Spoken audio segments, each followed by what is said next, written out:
अस्सलामु अलैकुम वरहमतुल्लाहि वबरकातुह। नहमदुहु व नुसल्ली अला रसूलिहिल करीम, अम्मा बाद। फ़अऊज़ु बिल्लाहि मिनश शैतानिर रजीम, बिस्मिल्लाहिर रहमानिर रहीम। वतूबू इलल्लाहि जमीअन अय्युहल मुमिनून लअल्लकुम तुफ्लिहून। वअन अबी हम्ज़ा अनस इब्न मालिक अल-अंसारी खादिम रसूलिल्लाहि सल्लल्लाहु अलैहि वसल्लम रदियल्लाहु तआला अन्हु क़ाल रसूलुल्लाहि सल्लल्लाहु अलैहि वसल्लम लल्लाहु अफ़रहु बितौबति अब्दिही मिन अहदिकुम सक़त अला बईरिही वक़द अदल्लहु फ़ी अर्दिन फ़लातिन, मुत्तफ़क़ुन अलैहि।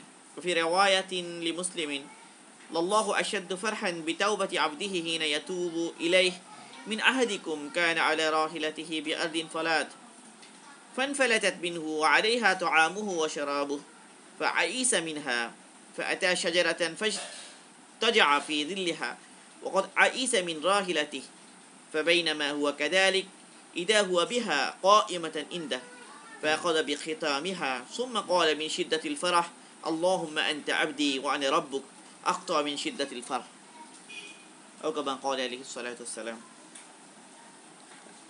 আলহামদুলিল্লাহ, আল্লাহ পাকের মেহেরবানি, আল্লাহ পাকের ইহসান। এটি আমাদের রিয়াদুস সালিহিন কিতাব থেকে 18তম দর্স। আমাদের আজকের আলোচনা অধ্যায় তওবা অধ্যায় থেকে 3 নম্বর হাদিস। এই হাদিসটির অর্থ, আবি হামজা রাদিয়াল্লাহু তাআলা, এই আবি হামজা আনাস ইবনে মালিক রাদিয়াল্লাহু তাআলার কুনিয়াত বা ডাকনাম। আনাস ইবনে মালিক রাদিয়াল্লাহু তাআলা তিনি এই কথা বলেন, রাসূল সাল্লাল্লাহু আলাইহি ওয়াসাল্লাম বলেছেন যে আল্লাহ পাক তোমাদের মধ্যে তার কোনো এক বান্দার তওবা দ্বারা ওই ব্যক্তি চেয়ে বেশি আনন্দিত হন যেই ব্যক্তি তার ওট থেকে নেমে গিয়েছে এবং পরে সে তার এই ওটকে হারিয়ে ফেলেছে কোনো একটা মরুভূমিতে ওট হারিয়ে ফেলেছে সে। এখানে হাদিসটা একটু সংক্ষিপ্ত বুখারীতে, মানে আসলে ওই ব্যক্তি আনন্দিত হয় এরপর ওট যখন ফিরে পায়, তো ফিরে পাওয়ার পরে যে আনন্দিত হয় এর চাইতে আল্লাহ পাক আরও বেশি আনন্দিত হন ওই বান্দার তওবার উপরে যে বান্দা গুনাহ থেকে তওবা করেছে। এই হাদিসটাই মুসলিম শরীফে আর একটু বিস্তারিতভাবে এসেছে। সেখানে আল্লাহ রাসূল বলছেন আল্লাহু আশাদ্দু ফারহান বিতাওবাতি আবদিহি হিনা ইয়াতুবা ইলাইহি মিন আহাদিকুম কানা আলা রাহিলাতিহি বিআরদিন ফালাত। সেই হাদিসে রাসূল বলছেন যে আল্লাহ পাক অনেক বেশি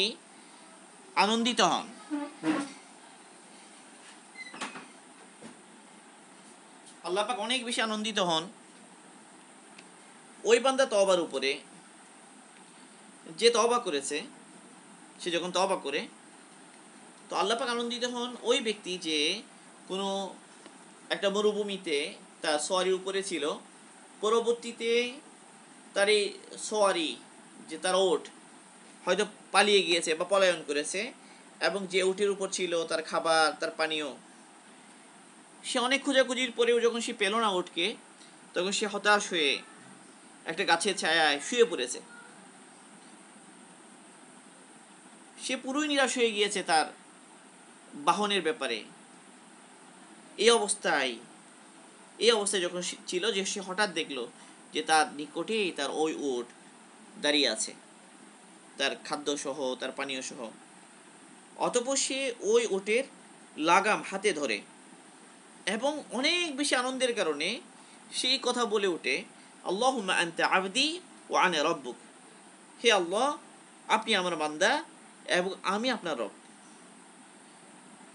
সে আনন্দের আতিশয্যে এই ভুলটা করে ফেলে, আনন্দের কারণে তার এই ভুল হয়ে যায়। তো আল্লাহ রাসূল বলছেন এই ব্যক্তি যে আনন্দিত হলো এই চাইতেও বেশি আনন্দিত হন আল্লাহ পাক তার কোনো এক বান্দা তওবা করার উপরে। এ হলো মোটামুটি এখানে একটা ঘটনা এনেছেন আল্লাহ একটা মিসাল উদাহরণ দিয়ে এই কথাটা বোঝানোর চেষ্টা করেছেন। তো আমাদের আজকে আলোচনার মধ্যে রাবি আনাস ইবনে মালিক রাদিয়াল্লাহু তাআলা আনহু, যার ব্যাপারে আমরা আগেও আলোচনা করেছি। তো এই হাদিসের মধ্যে কতগুলো ফাওয়ায়েদ। এক হলো এই হাদিসটা এই কথার উপর দলিল যে আল্লাহ পাক বান্দা তওবার উপরে খুশি হন যখন সে তওবা করে। কারণ আল্লাহ পাক তওবা করা পছন্দ করেন, তবে আল্লাহ পাকের এই পছন্দটা এই কারণে নয় যে আল্লাহ পাক আমাদের তওবার মুখাপেক্ষী, আল্লাহ পাক আমাদের আমালের মুখাপেক্ষী, মোটেই এরকম নয়। বরং বান্দার প্রতি তার করম, বান্দার প্রতি তার রহম এবং মহব্বত অনেক বেশি। আল্লাহ পাক বান্দাকে ক্ষমা করতে পছন্দ করেন। প্রতিশোধ নেওয়া, শাস্তি দেওয়া, এর চেয়েও আল্লাহ পাকের কাছে ক্ষমা করাটা বেশি প্রিয়। এই কারণে বান্দা তওবা করার কারণে আল্লাহ পাক খুশি হন। তাহলে তওবা করলে আল্লাহ পাক খুশি হন, এটার দলিল এই হাদিস। এবং এই কথাটা আরো বিভিন্ন হাদিস দ্বারাও কি হয়, প্রমাণিত হয় যে আল্লাহ পাক যে বান্দার তওবার বেশি আগ্রহী, বান্দা তওবা করুক, এটা আল্লাহ পাক চান। এটা আরো অনেক হাদিস দ্বারা বোঝা যায়। এক হাদিসে স্বয়ং আল্লাহ রাসূল কথা বলেছেন যে তোমরা যদি গুনাহ না করো তো তোমাদের পরিবর্তে আল্লাহ পাক অন্য জাতি সৃষ্টি করবেন, যে তারা গুনাহ করবে, এরপর তারা আল্লাহ পাকের কাছে মাফ চাইবে, আল্লাহ পাক তাদেরকে মাফ করবেন। আল্লাহ রাসূল কসম খেয়ে বলেছেন ওই হাদিসে, মুসলিম শরীফের হাদিস, আল্লাহ রাসূল বলেন ওয়াল্লাযী নাফসি বিয়াদি লাউ লাম তুযনিবু লাযাহাবাল্লাহু বিকুম ওয়া লাজাআ বিকওমিন ইউযনিবুন ফায়াস্তাগফিরুনাল্লাহ ফায়াগফির লাহুম। যে ওই জাতির কসম যার হাতে আমার জান, তোমরা যদি গুনাহ না করো তো আল্লাহ পাক তোমাদের পরিবর্তে আরেক জাতি নিয়ে আসবেন যারা গুনাহ করবে, আল্লাহ পাকের কাছে ক্ষমা চাইবে, এরপর আল্লাহ পাক তাদেরকে ক্ষমা করে দেবেন। তো আল্লাহ পাক তার এই যে ক্ষমা করার এই গুণ, আল্লাহ পাক এটার প্রতিফলন ঘটাতে চান। সেই জন্য বান্দা গুনাহ করবে, আল্লাহ পাক ক্ষমা করবেন। ক্ষমা করাটাই আল্লাহ পাকের কাছে আযাব দেওয়ার চাইতে, প্রতিশোধ নেওয়ার চাইতে আল্লাহ পাকের কাছে বেশি পছন্দনীয়। এবং এই জন্য কোরআনে পাকে বারবার তারগিব দিয়েছেন ক্ষমা করা, তওবা করার ব্যাপারে, ক্ষমা চাওয়ার ব্যাপারে। আফালা ইয়াতুবুনা ইলাল্লাহ ওয়া ইস্তাগফিরুনা ওয়াল্লাহু গফুরুর রহিম। আল্লাহ পাক বলছেন যে তোমরা কি তারা কি আল্লাহ পাকের কাছে তওবা করবে না, আল্লাহ পাকের কাছে ক্ষমা চাইবে না? আল্লাহ পাক গফুর, ক্ষমাশীল, রহিম, দয়ালু। অন্য জায়গায় আল্লাহ পাক বলেছেন ফামান তাবা মিন বাদি যুলমিহি ওয়া আসলাহা ফাইন্নাল্লাহা ইয়াতুবু ইলাইহি ইন্নাল্লাহা গফুরুর রহিম। যে ব্যক্তি জুলুম করে ফেলার পরে, গুনাহ করে ফেলার পরে তওবা করে অতঃপর নিজেকে সংশোধন করে নেয়, তো আল্লাহ পাক তার তওবাকে কবুল করেন, নিশ্চয়ই আল্লাহ পাক ক্ষমাশীল এবং দয়ালু। অন্য জায়গায় আল্লাহ পাক বলেছেন ওয়া আনিবু ইলাল্লাহ ওয়া আসলিমু লা, তোমরা আল্লাহ পাকের দিকে ঝুঁকে পড়ো এবং আল্লাহ পাকের কাছে পরিপূর্ণ আত্মসমর্পণ করো। এই সমস্ত আয়াত দ্বারা বোঝা যায় যে আল্লাহ পাক বান্দার তওবাকে কত বেশি কামনা করেন। এবং কোন কোন হাদিস দ্বারা বোঝা যায় যে আল্লাহ পাক স্বয়ং অপেক্ষায় থাকেন যে কখন বান্দা তওবা করবে, আল্লাহ পাক তার অপেক্ষায় থাকেন। যেমন এক হাদিসে কুসির মধ্যে এসেছে ইয়া ইবাদি ইন্নাকুম তুখতিউনা বিল-লাইলি ওয়ান-নাহার ওয়া আনা আগফিরুদ দুনুবা জামিআ ফাস্তাগফিরুনি আগফির লাকুম। আল্লাহ পাক বলেন হে আমার বান্দাগণ, তোমরা রাত দিন গুনাহ করো আর আমি তোমাদের গুনাহ ক্ষমা করতেই থাকি, আমি তোমাদের সব গুনাহ ক্ষমা করতেই থাকি, তোমরা আমার কাছে ক্ষমা প্রার্থনা করো, আমি তোমাদেরকে ক্ষমা করব। আর অনেক আয়াত এবং অনেক হাদিসে আবু যর গিফারি রাদিয়াল্লাহু আনহু রাসূল সাল্লাল্লাহু আলাইহি ওয়াসাল্লামের আরেকটা হাদিসে কুসি নকল করেন, যেটা মুসনাদ আহমদে এসেছে, সুনানে তিরমিজিতে এসেছে। সেখানে আল্লাহ রাসূল বলছেন যে ইয়াকুলুল্লাহু তাআলা ইয়া ইবনা আদম ইন্নাকা মা দাআউতানি ওয়া রাজাউতানি গাফারতু লাক আলা মা কানা মিনকা ওয়ালা উবালি ইয়া ইবনা আদম লাউ বালাগাত দুনুবুকা আনানা আস-সামা সুম্মা ইস্তাগফারতানি গাফারতু লাকা ওয়ালা উবালি ইবনা আদম ইন লাকিতানি বিকুরাবিল আরদি কাতিয়াতান সুম্মা লাকিতানি লা তুশরিক বি শাইআ লা আতাইতুকা বিকুরাবিকা মাগফিরাতান। এখানে আল্লাহ পাক বলছেন যে হে আমার বান্দা, যতক্ষণ তুমি আমার কাছে চাইতে থাকবে, যতক্ষণ তুমি আমার কাছে আশা করতে থাকবে, যতক্ষণ তুমি আমার কাছে দোয়া করবে, যতক্ষণ তুমি আমার কাছে প্রত্যাশা রাখবে, আশা রাখবে, ততক্ষণ পর্যন্ত আমি তোমাকে মাফ করতেই থাকবো। আমি এটার পরোয়া করি না যে তোমার গুনাহ কত বেশি, এটার আমি পরোয়া করি না। আলা মা কানা মিনকা ওয়ালা উবালি, তোমার গুনাহ যাই হোক না কেন আমি মাফ করতে থাকবো। হে আমার বান্দা, তোমার গুনাহ যদি আসমান পর্যন্ত পৌঁছে যায়, এরপর তুমি আমার কাছে ক্ষমা চাও, তো আমি তোমাকে ক্ষমা করে দেব, আমি তোমাকে ক্ষমা করে দেব। আমি কারো পরোয়া করি না। হে আমার বান্দা, যদি তুমি আমাকে পৃথিবী ভরা গুনাহ নিয়ে আমার সাথে সাক্ষাৎ করতে আসো, কিন্তু এই অবস্থায় সাক্ষাৎ করছো যে তুমি গুনাহ, তুমি কি করনি, শিরিক করনি, আমার সাথে অন্যকে শরীক করনি, তাহলে আমি তোমার জন্য পৃথিবী ভরা ক্ষমা নিয়ে হাজির হব। তুমি যে পৃথিবী ভরা গুনাহ নিয়ে আসো, তো আমি পৃথিবী ভরা ক্ষমা নিয়ে তোমার সাথে আমি সাক্ষাৎ করব। এবং শয়তান আল্লাহ পাকের কাছে যখন চ্যালেঞ্জ করেছে, তখন আল্লাহ পাক নিজের ইজ্জতের কসম খেয়ে এই কথা বলেছেন যে আল্লাহ পাক ক্ষমা করতে থাকবেন। শয়তান এই কথা বলেছে, ক্বালা শাইতানু ওয়া ইজ্জাতিক ইয়া রাব্বি লা আবরাহু আগবি বনি আদম মা দামাত আরওয়াহুহুম ফি আজসাদিহিম। শয়তান এই কথা বলেছে, হে আল্লাহ আপনার ইজ্জতের কসম, আমি বনি আদমকে গোমরাহ করতেই থাকবো, আমি আমার এই কাজে কখনো ক্ষান্ত হব না যতদিন তাদের শরীরে তাদের রূহ থাকবে। এর জবাবে আল্লাহ পাক বলেছেন, ফাকালা রাব্বু তাআলা ওয়া ইজ্জাতি ওয়া জালালি ওয়া ইরতিফাই মাকানি লা আযালু আগফিরু লাহুম মাস্তাগফারুনি। আল্লাহ পাক শয়তানের জবাবে আল্লাহ পাক এই কথা বলেছেন যে আমার ইজ্জতের কসম, আমার মর্যাদার কসম, আমার সুউচ্চ মর্তবার কসম, আমি তাদেরকে ক্ষমা করতেই থাকবো যতক্ষণ তারা আমার কাছে ক্ষমা চাইতে থাকবে। এই সবগুলো আয়াত এবং হাদিস দ্বারা এই কথা বোঝা যায় যে আল্লাহ পাক ক্ষমা করাকে কত বেশি পছন্দ করেন।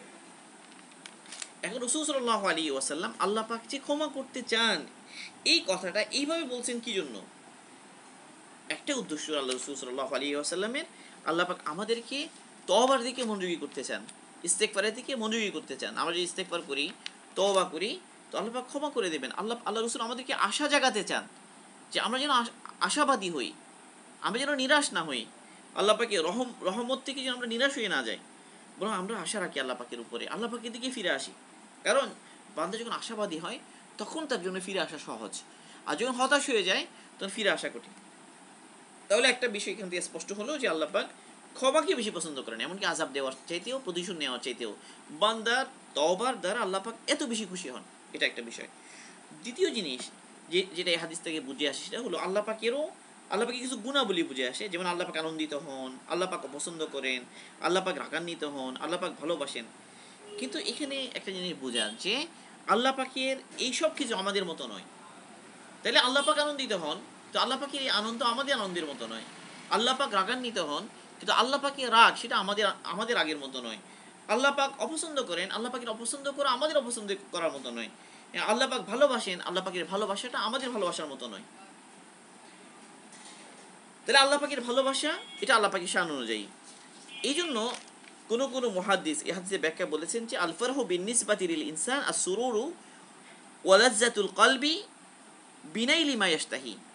যে ফারহ আনন্দ শব্দটা যখন বান্দার দিকে সম্বন্ধিত করা হয়, বান্দার দিকে সম্বন্ধ করা হয় আনন্দ শব্দটিকে, তো তার আনন্দ হয়, তার অর্থ হয় যে বান্দা যখন অন্তরের মধ্যে একটা তৃপ্তি লাভ করে, কিসের মাধ্যমে?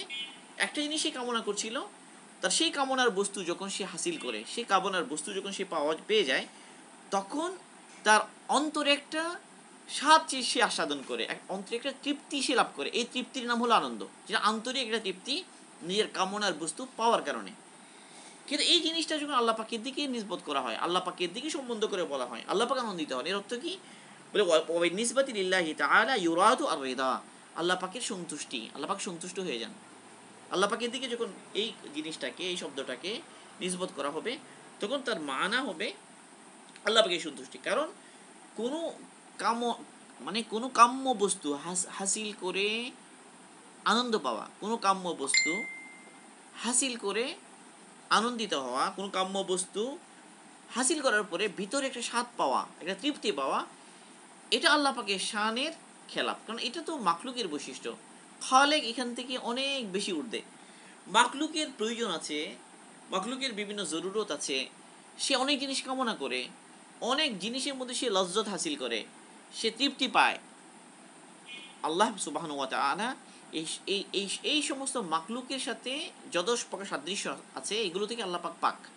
কারণ আল্লাহ পাক নিজের ব্যাপারে সাফ বলে দিয়েছেন, লাইসা কামিসলিহি শাই ওয়া হুয়াস সামিউল আলিম ওয়া হুয়াস সামিউল বাসীর। লাইসা কামিসলিহি শাই ওয়া হুয়াস সামিউল বাসীর, যে আল্লাহ পাক লাইসা কামিসলিহি, কোনো কিছুই আল্লাহ পাকের মতো নয়, কোনো কিছুই আল্লাহ পাকের মতো নয়।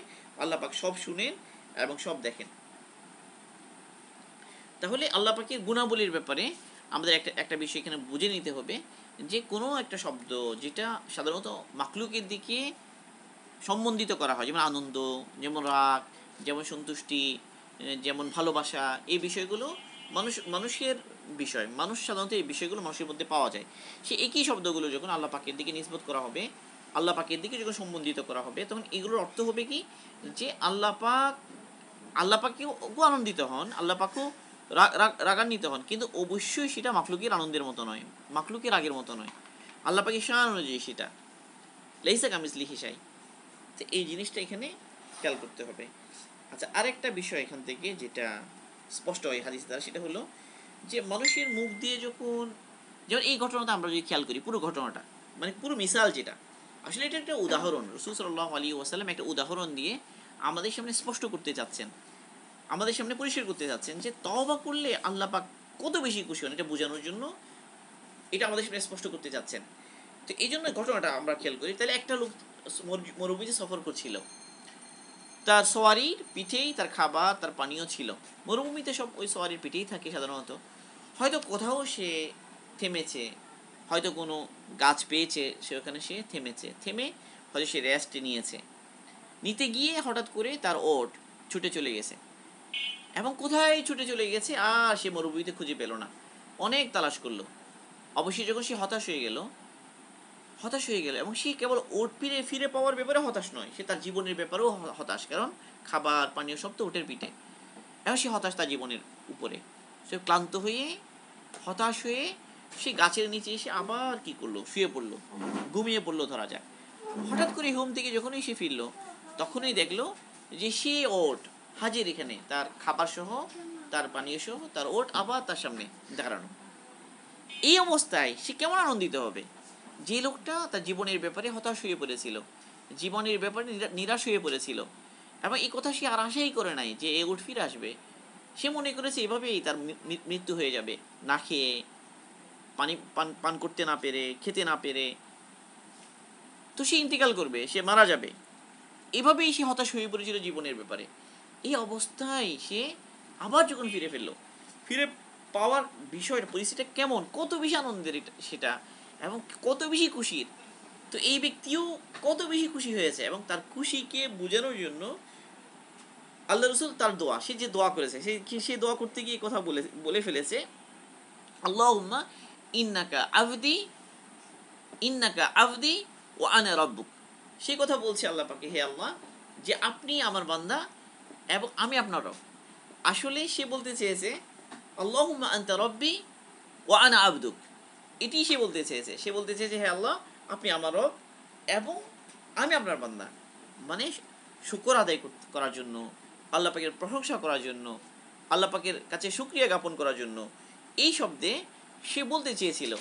কিন্তু আনন্দ অনেক বেশি ছিল, এটা অনেক একটা আনন্দের মতো সিচুয়েশন, অনেক বেশি আনন্দের একটা সময়। এটা এত বেশি আনন্দিত সে এই অবস্থায়, এই কারণে তার মুখ দিয়ে আনন্দের কারণে শব্দ গলদ বের হয়ে এসেছে। সেই কথা বলে ফেলেছে যে হে আল্লাহ, আপনি আমার বান্দা আর আমি আপনারও। এখন এটা কিন্তু আল্লাহ রসুল এভাবেই ওই হাদিসের মধ্যে উল্লেখ করেছেন।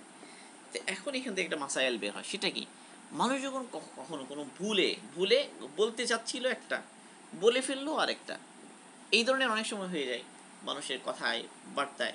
একজনকে আসলে প্রশংসা করতে যাচ্ছিল, কিন্তু দিয়ে ফেললো গালি, হয়ে যায় এরকম। অনেক সময় কুফুরি কথা বলে ফেলে মানুষের জবান দিয়ে কুফুরি বাক্য উচ্চারণ হয়, যেমন এই ব্যক্তি বলে ফেলেছে। এটা তো কোনো সন্দেহ নেই যে এটা কুফুরি বাক্য, এটা যে একটা কুফুরি বাক্য, এটা নিয়ে কোনো সন্দেহ নেই। মানে আল্লাহ পাককে নিজের বান্দা বলা আর নিজেকে আল্লাহ পাকের রব বলা, তো এটা তো শাব্দিকভাবে এটা একটা কুফুরি কালাম। কিন্তু এখানে একটা জিনিস বুঝার, যে মানুষের মুখ দিয়ে যখন ভুলক্রমে কোনো কথা বের হয়ে যায়, তো এর সাথে তার নিয়ত যুক্ত থাকে না, তার ওই কথাটা বলা তার উদ্দেশ্য নয়, উদ্দেশ্য অন্য কিছু বলা, কিন্তু বলে ফেলেছে এই কথা, তাহলে এই কথা বলার কারণে তাকে পাকড়াও করা হবে না। এমনকি মুখে এই ধরনের একটা সিচুয়েশনে কালিমাতুল কুফর যদি উচ্চারিত হয়ে যায়, তারপর এইটার দ্বারা তার কি হবে না, ঈমান নষ্ট হবে না, কারণ এটা তো সে মানে অনিচ্ছাকৃতভাবে বলে ফেলেছে, এই কথাটা বলা তার উদ্দেশ্য ছিল না।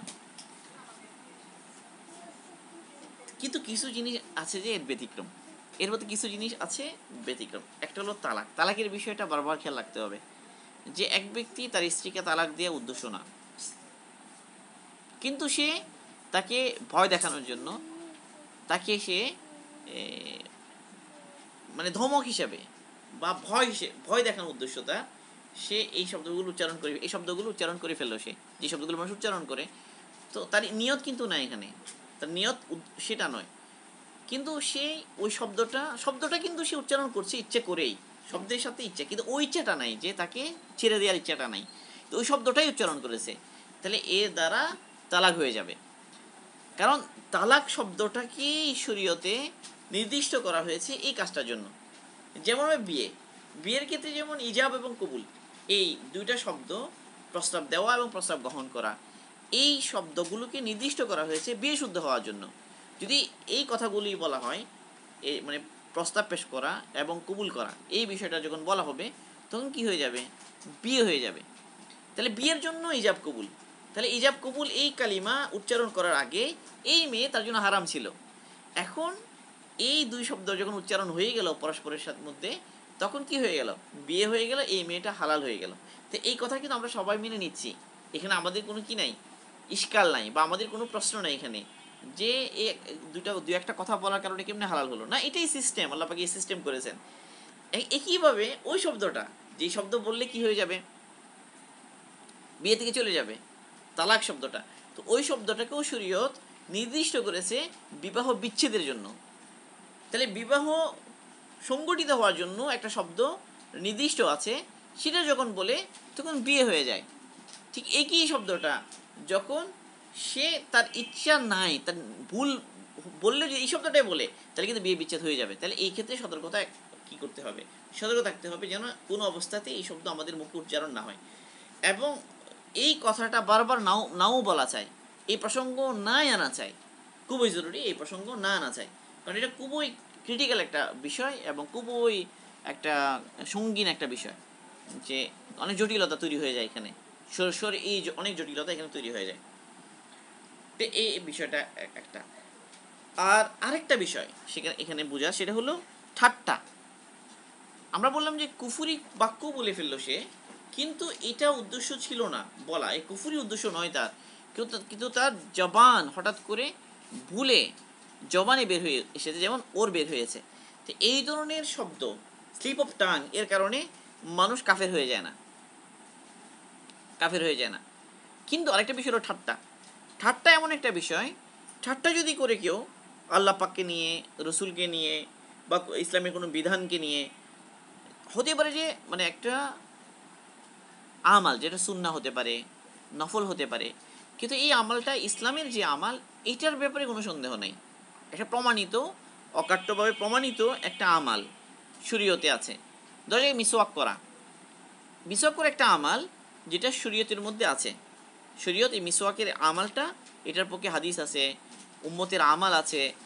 এখন যদি কেউ এই মিসওয়াকটা নিয়ে ঠাট্টা করলো, কেউ এই ঠাট্টার কারণে সে কাফের হয়ে যাবে। কেন? এখন ঠাট্টা করলে কাফের হয়ে যায় কেন? সে যদি সে এই কথা বলতে পারে যে আমি তো ঠাট্টা চলে বলেছি, আসলে আমার উদ্দেশ্য এরকম ছিল না, এটা যদি সে বলে না, তারপরে সে কাফের হয়ে যাবে। কেন? কারণ এই দিনের ব্যাপারে ঠাট্টা করা, এটাকে কুফুরির সবব হিসেবে শরীয়ত কি করেছে? নির্ধারিত করেছে, এবং কোরআনের আয়াত এর পক্ষে দলিল। এই কাজটা করতো মুনাফিকরা।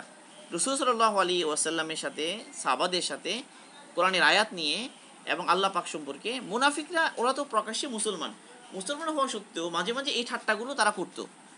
যখনই তাদেরকে ধরা হতো তোমরা এরকম কেন করলে, তখন তারা বলছে আরে আমরা তো একটু খেলার ছলে বলেছি, আমরা তো একটু ঠাট্টা হিসেবে বলেছি, এটা আসলে আমাদের উদ্দেশ্য তো এটা না। তো তখনই আল্লাহ পাক এই আয়াত নাযিল করেন, ওয়ালা ইন সাআলতাহুম লা ইয়াকুলুন্না ইন্নামা কুন্না নাকুদু ওয়া নালআব কুল আবিল্লাহি ওয়া আয়াতিহি ওয়া রাসূলিহি কুনতুম তাস্তাহজিউন লা তা'তাযিরু ক্বাদ কাফারতুম বা'দা ঈমানিকুম। এখানে খেয়াল করতে হবে বিষয়টা, ক্বাদ কাফারতুম বা'দা ঈমানিকুম। আল্লাহ পাক বলছেন, হে রাসূল, আপনি যদি তাদেরকে জিজ্ঞাসা করেন, তারা আপনাকে বলবে, নিশ্চয়ই তারা আপনাকে বলবে যে আমরা তো খেলার ছলে এই কথাটা বলেছি, আমরা তো ঠাট্টা হিসেবে এই কথাটা বলেছি, আমাদের উদ্দেশ্য তো কি না, কুফুরি উদ্দেশ্য না, বাস্তবেই মানে ইসলামের বিরুদ্ধে বলা আমাদের উদ্দেশ্য না, আল্লাহ পাকের বিপক্ষে বলা আমাদের উদ্দেশ্য না, রসুলের বিরুদ্ধে বলা আমাদের উদ্দেশ্য না, আমরা তো খেলার চলে বললাম, আমরা ঠাট্টা চলে বললাম।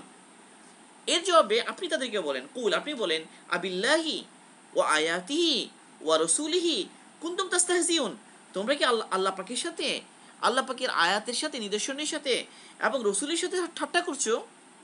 লা তা'তাযিরু, তোমরা কি করো না অহেতুক কারণ দর্শানোর মাধ্যমে নিজেকে নির্দোষ প্রমাণের চেষ্টা করো না। কদ কাফারতুম, তোমরা অলরেডি কাফের হয়ে গেছো, বাদা ঈমানিকুম, ঈমান আনার পরে। মানে তোমরা বাহ্যিকভাবে হয়তো ঈমান এনেছিলে, কিন্তু এই যে তোমরা ঠাট্টা করলে, এই ঠাট্টা করার কারণে তোমরা কি হয়ে গেছো? তোমরা কাফের হয়ে গিয়েছো। আসলে ঠাট্টা বিষয়টা এমন, এই ঠাট্টার দ্বারা যে তার অন্তরে আল্লাহ পাকের জন্য কোনো মর্যাদা তার অন্তরে নাই, কোনো ইজ্জত নাই, রসুলের জন্য দিনের জন্য কোনো মর্যাদা তার অন্তরে যে নাই, এটা প্রমাণ হয়ে যায়। একটা মানুষ যখন দিনের একটা সুন্নাহকে নিয়ে যখন ঠাট্টা করে, এই ঠাট্টা করার দ্বারা এটা পরিষ্কার হয়ে যায় এই ব্যক্তির অন্তরে ইসলামের জন্য, দিনের জন্য কোনো মর্যাদা এই ব্যক্তির অন্তরে নাই।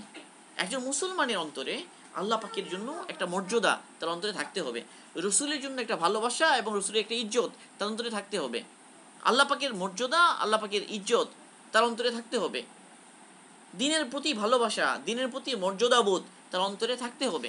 যখনই মানুষ ঠাট্টা করা শুরু করে এবং ঠাট্টা করতে অভ্যস্ত হয়ে যায়, তাহলে এই ঠাট্টাটা প্রমাণ এটার যে আসলে আল্লাহ পাকের জন্য, রসুলের জন্য, দিনের জন্য প্রকৃত মর্যাদাবোধ তার অন্তরে নেই। এই যে নাই, এটা তো কুফুরি, এটা কুফুরির প্রমাণ। তো এই কারণে এটা সরাসরি যেহেতু কোরআনের আয়াতই আছে ঠাট্টার ব্যাপারে, ঠাট্টা, তো ঠাট্টা এটা কিন্তু কসদান করে মানুষ, কসদান মানে ঠাট্টা করেই ইচ্ছাকৃতভাবে, ঠাট্টার সাথে ইচ্ছা জড়িত। আরেকটা হলো স্লিপ অফ টাং, সেটা সম্পূর্ণ ভিন্ন জিনিস। স্লিপ অফ টাং সম্পূর্ণ ভিন্ন জিনিস, যেখানে সে বলতে যাচ্ছিল একটা, বলে ফেলেছে আরেকটা। যেমন এই ব্যক্তি, সে বলতে চেয়েছিল আল্লাহুম্মা আনতা রাব্বি ওয়া আনা আবদু, এটাই সে বলতে চেয়েছে, কিন্তু তার স্লিপ অফ টাং হয়ে গিয়েছে, সে বলে ফেলেছে আল্লাহুম্মা আনতা আবদি, আল্লাহুম্মা ইন্নাকা আবদি ওয়া আনা রাব্বুক, হে আল্লাহ আপনি আমার বান্দা, আমি আপনার রব। এটা একদম ইজিলি বোঝা যাচ্ছে এটা স্লিপ অফ টাং। এবং এখানে করিনা মানে ইঙ্গিত আছে। ইঙ্গিতটা কি? এটা হলো অনেক বেশি আনন্দ, মানে আনন্দের আতিশয্য, এই কারণেই সে বলেছে, এটা সুস্পষ্ট বিষয়। তাহলে এটা কালিমাতুল কুফর হলেও এটাতে সে কাফের হবে না। তো এই জন্য একটা জিনিস খেয়াল করার, যে যখনই কোনো ব্যক্তি কালিমাতুল কুফর উচ্চারণ করে আমাদের আশপাশে, সাথে সাথেই কিন্তু ডিক্লেয়ার না করা চায়, বরং এটা নিশ্চিত হওয়া চায় যে আসলে সে কোন অবস্থায় এই কুফরি বাক্য উচ্চারণ করেছে। মানে কারো ব্যাপারে কারো একটা শব্দ শুনেই তাকে কাফের ঘোষণা করে দেয়া, এটা কিন্তু ইসলামের নিয়ম নয়। যে একটা কথা বলে ফেলেছে, এখন এরপরে কিন্তু এটা কি করতে হবে, মানে তার কাছ থেকে যাচাই করতে হবে, তাকে আত্মপক্ষ সমর্থনের সুযোগ দিতে হবে এবং তাকে ফিরে আসার সুযোগ দিতে হবে। এটা না দিয়েই আপনি বলে ফেলবেন যে সে কাফের হয়ে গেছে, ব্যাপারটা এরকম নয়। কারণ নিশ্চিত হতে হবে এখানে আসলে বাস্তবে কি। এবং তাকফির, যেটা কাউকে কাফের বলা, এটা কিন্তু ফোকাহা ওলামাদের কাজ। প্রতি ঘাটে যে কোনো জায়গায় আমি কারো ব্যাপারে ফতোয়া দিয়ে দিলাম, এটা কিন্তু কি নয়, এটা নিয়ম নয়। হ্যাঁ, এখানে তাকে ওই বিষয়টা বলতে হবে, যে কারণ দর্শাতে হবে তাকে, যে তুমি এই কথা কেন বললে, এই কথাটা মুসলমান বলতে পারে না। হ্যাঁ, এই কারণ কিন্তু তাকে দেখাতে হবে, কারণ কিন্তু সে দেখাতে বাধ্য, সে কারণ দেখাবে। কারণ না দেখালে তো তার ব্যাপারে আমরা কোনো সিদ্ধান্তে আসতে পারছি না, সে মুসলমান না মুসলমান নয়। কারণ তার সাথে আমার অনেক মোয়ামেলা। ধরা যাক যে এরকম এক ব্যক্তি, তার সাথে বিয়ে সাথে কথা চলছে, তাহলে এসে যদি মুসলমান না হয়, তো তার সাথে তো বিয়ে শুদ্ধ হবে না। আমি একটা উদাহরণ দিলাম, এটা অনেক ক্ষেত্র হতে পারে। তাহলে এক ব্যক্তি যখনই একটা কুফরি বাক্য উচ্চারণ করে ফেলেছে, তো তার অবস্থান পরিপূর্ণ ক্লিয়ার হওয়া চাই, সে নিজের অবস্থান ক্লিয়ার করা চায় এখানে, যে সে আসলে কেন বলেছে। হ্যাঁ, আর তাকেও সুযোগটা দেওয়া চায় যে সে কেন বলেছে, এটা এটা পরিষ্কার করা হওয়া দরকার এখানে। আর এখানে একটা সিদ্ধান্ত দেয়া, এটা আমার আর আপনার বা যে কারো অধিকার নাই এখানে। এটা এই যে দায়িত্বটা ওলামা এবং ফোকাহাদের, যে যারা পুরো বিবেচনা করে তারা ডিক্লেয়ার করবেন, যে কেউ ডিক্লেয়ার করে দিবে না। তো আমরা জানবো কেন এই বিধানগুলো? আমরা জানবো এই জন্য, আমরা জানবো এই দেশে যেন আমি বেঁচে থাকতে পারি, আমি সতর্ক হতে পারি এই সমস্ত ক্ষেত্রে, আমি যেন সতর্ক থাকি যে আমার কাছ থেকে যেন এই ধরনের ঘটনা না ঘটে। তাই কুফুরি কালাম যদি কেউ বলে ফেলে এই ধরনের হঠাৎ করে স্লিপ অফ টাঙের কারণে, এটা কুফুর কি হবে না, সে কাফের হবে না। যেমন এই ব্যক্তির ব্যাপারে কুফুরির কোনো হুকুম নাই, বরং আল্লাহ পাক তার উপর খুশি, এই কথাই বলা হচ্ছে। আল্লাহ রাসূল বলছেন যে আল্লাহ পাক তার উপর খুশি মানে আল্লাহ পাক তাকে মাফ করছেন।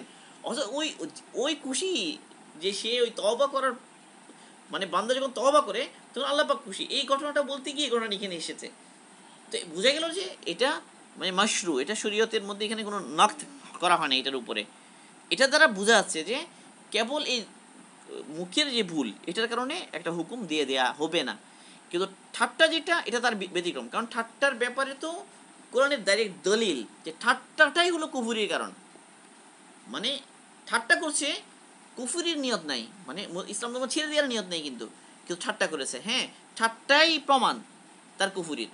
কারণ এটার ব্যাপারে দলিল এসে গেছে কোরআনে পাকে, ওয়ালাইন সাআলতাহুম লা ইয়াকুলুন্না, ইন্নামা কুন্না নাকুদু ওয়া নালআবু, আমরা তো একটু খেলা চলে বলেছি, আমরা তো একটু আসলে ঠাট্টা করে বলেছি। কুল, আপনি বলেন, আবিল্লাহি ওয়া আয়াতিহি ওয়া রাসূলিহি কুনতুম তাস্তাহজিউন লা তা'তাযিরু, তোমরা কি করো না, তোমরা নিজেকে নির্দোষ প্রমাণের চেষ্টা করো না, ওজোর পেশ করো না, বরং কদ কাফারতুম বাদা ঈমানিকুম, তোমরা ঈমান একবার গ্রহণের পরে কি হয়ে গেছো, কাফের হয়ে গেছে। তোমাদের এই কথা কারণে তোমরা কাফের হয়ে গেছো। তাহলে বুঝে গেল ঠাট্টার কারণে মানুষ কাফের হয়ে যায়। এখন কেউ ঠাট্টাও করলো, তাকে সতর্ক করা, তাকে সুযোগ দেয়া, তার ব্যাপারে ফয়সালা কি সে ওলামাদের কাছে তাকে নিয়ে যাওয়া, ওলামাদের কাছে পেশ করা, এটা হলো কাজ। মানে এর কারণে সাথে সাথেই তার সাথে একটা আচরণ করে ফেলবো এরকম না বিষয়টা, বা আমি একটা ঘোষণা দিয়ে দিব এরকম না, বা তাকে জানানোর বিষয়, হয়তো সে এই মাসাইল জানে না, তাকে আবার ফিরিয়ে নিয়ে আসা, আবার সে কালিমা পড়ে নিবে, আবার ঠিক করে নিবে, ভবিষ্যতের জন্য তওবা করবে, এটা সুযোগ তো আছে ইসলামে। তো এই বিষয়গুলো খেয়াল করার বিষয়।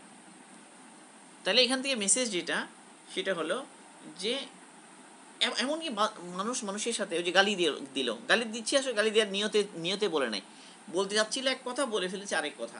তো এটার কারণে তার উপরে কি আসবে না, কোনো শাস্তির হুকুম তার জন্য আসবে না। এভাবে সব কিছু আর কি, লেনদেন। কিন্তু ব্যতিক্রমের কথা বললাম যে তওবা, সরি তালাকের বিষয়টা একটু ব্যতিক্রম বললাম। হ্যাঁ, এটা কিন্তু একটা ইখতিলাফি মাসাইল, ওই ধরনের ইখতিলাফি মাসাইলগুলো আমরা এখানে বলবো না। এই মাসালাটা তালাকের বিষয়টার মধ্যে ইখতিলাফ আছে, মানে মাযহাবগত পার্থক্য আছে, সেটা ভিন্ন। কিন্তু আমাদের মাযহাবের রায় হলো তালাক হয়ে যাবে। কেন হয়ে যাবে, এটা কারণ হলো যে সে যে বলে ফেললো, এখন স্ত্রী তো শুনেছে যে তার স্বামী এই কথা বলেছে, এখন স্বামী ইচ্ছে করে বলেছে নাকি ভুলে বলেছে, এটা প্রমাণ করবে কেমনে? প্রমাণ করার একটাই সুযোগ কি, ওই ব্যক্তির বলা। কারণ ওই ব্যক্তি কি বাস্তবে সঠিক বলছে নাকি ভুল বলছে, এখানে একটা মানে ওই ব্যক্তির পরবর্তীতে মিথ্যা বলারও তো একটা কি আছে, মানে সুযোগ রয়ে গেছে এখানে। তো এই কারণে এই পয়েন্টটা খুব জটিল, এবং এখানে এত জটিল যে এটা মীমাংসা করাটা কঠিন। এই জন্য কোনো কোনো মাযহাবে এই কথা এসেছে এখানে যে হয়তো মানে কাজী থাকলে উনি এই পরিস্থিতির বিবেচনায় এখানে তালাকের ফয়সালা দিবেন। যদিও বা এটারও সুযোগ আছে কি, যে ফতোয়া দেয়ার, মানে একটা হলো যে আমরা জাহেরের উপর আমল করব, কিন্তু যেটা আমরা জানি না আল্লাহ এবং তার ব্যাপারে মুআমালা, এটা আল্লাহ পাকের কাছে সুপর্দ করব। আল্লাহ পাক বাস্তবতা কি এটা আল্লাহ পাক জানেন, কিন্তু দুনিয়াতে একটা তো ফয়সালা হয়ে যাবে। কারণ আরেকটা বিষয় হলো, এই হানাফি মাযহাবে একটা উসুল আছে এখানে, যে এই তালাকের বিষয়ে মহিলারা নিজেই হলো কি কাজী নিজের ব্যাপারে।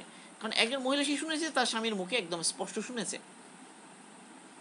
এখন সে এটার দ্বারা সে নিশ্চিত হয়ে গেছে এই শব্দে তো কি হয়ে যায়, তালাক হয়ে যায়। তো এরপরে এখানে তার একটা তার সিদ্ধান্তের একটা এতেবার আছে, সুযোগ আছে এখানে।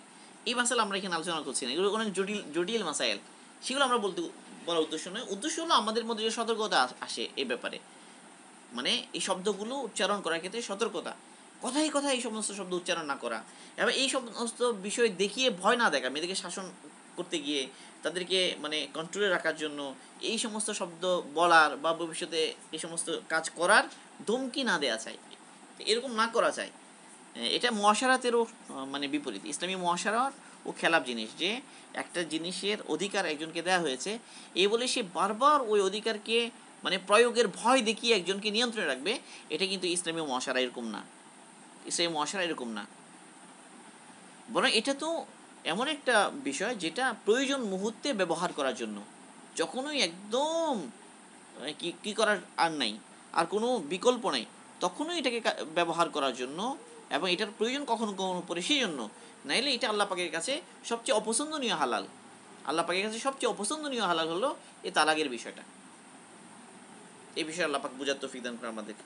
তো মোটামুটি আলোচনা এতটুকুই আজকে, আলহামদুলিল্লাহ। এই হাদিসের মধ্যে যতটুকু আসলো, আল্লাহ পাক আমাদের সবাইকে যে আল্লাহ পাকের নাফরমানি থেকে সর্বপ্রকার নাফরমানি তওবা করার তৌফিক দান করুন, এবং বেশি ইস্তেগফার করার তৌফিক দান করুন। আসলে আগে মানে আল্লাহ পাকের কাছে কত ছোট হওয়া দরকার, এবং আমাদের অবস্থা, আরবের এক বেদিনের একটা ঘটনা আছে, এটা বলে শেষ করছি, একদম কম সময়, বেশি লাগবে না। আরবের এক বেদিন, তার একটা ঘটনা, সে পর্দার মানে মানে বাইতুল্লাহর গিলাফে নিজেকে জড়িয়ে সে আল্লাহ পাকের কাছে দোয়া করছিল এভাবে। সে বলছিল, আল্লাহুম্মা ইন্না ইস্তিগফারি মা ইসরারি লুমুন ওয়া ইন্না তারকি আল ইস্তিগফারা মা ইলমি বিসাআতি আফবিকা লা আজজুন فكم تتحبب إلي بالنعم ما غناك عني وأتبغض إليك بالمعاصي ما فخري إليك يا من وعد وفى وإذا توعد تجاوز وعفى আদখিল আযীমা জারমি ফি আযীমি আফবিক ইয়া আরহামার রাহিমিন। এটা অনেক সুন্দর এই দোয়াটা। সে বলছে যে আল্লাহ, আমার ইস্তিগফার, আমার আপনার কাছে মাপ চাওয়ার সাথে সাথে আবার বারবার গুনাহ করাটা, এটা খুবই নীচতার পরিচয়।